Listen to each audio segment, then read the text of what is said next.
या योजनेतील पात्र महिलांना महिन्याला विजयराव 1,500 रुपये, वर्षाला 18,000 रुपये आमचं सरकार देणार आहे. आणि कोणी शंका बाळगण्याचं कारण नाही. जुलै महिन्यापासून या 1 तारखेपासून कालच्या हे काम हा निर्णय झालेला आहे.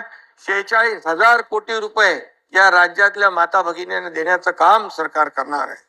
त्यामुळे खरं म्हणजे तुम्हाला आनंद व्हायला पाहिजे होता, पण काही जनतेला द्यायचं म्हटलं की विरोधकांच्या पोटामध्ये का दुखतं. काही लोकांना वाटतं 15 दिवसात हे फॉर्म भरा आणि पुढे काय होणार.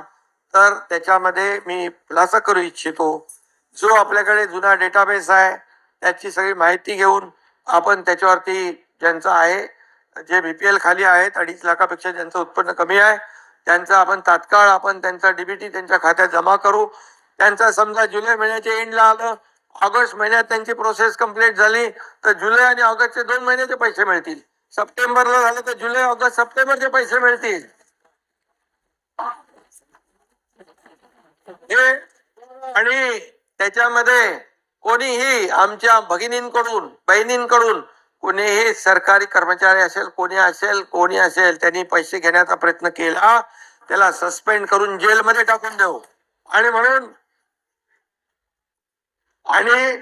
त्यामुळे आम्ही जी.आर. काढला, त्याला टीका सुरू झाली, त्याच्यामध्ये हक्कभंग आणू असं म्हटलं, परंतु ते काय होत नाही. विजयराव, हक्कभंग तुमचा विरोध आहे त्याला. आणि म्हणून त्याच्यात आम्ही विजयराव एक आणखी दुरुस्ती केली.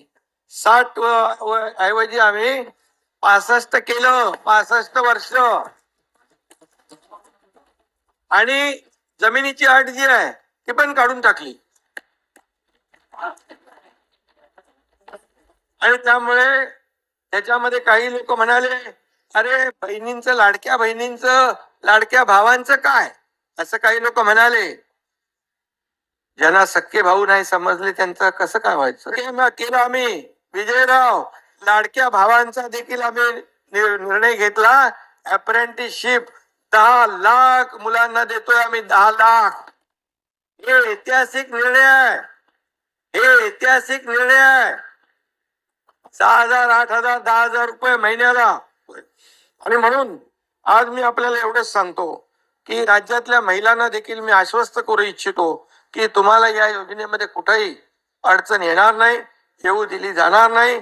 कोणी विचार करण्याची आवश्यकता नाही की 15 दिवसात नाही भरलं तर योजना गेली. आम्ही सगळे भाऊ आपल्या सोबत आहोत या ठिकाणी मी आपल्याला खात्री देतो.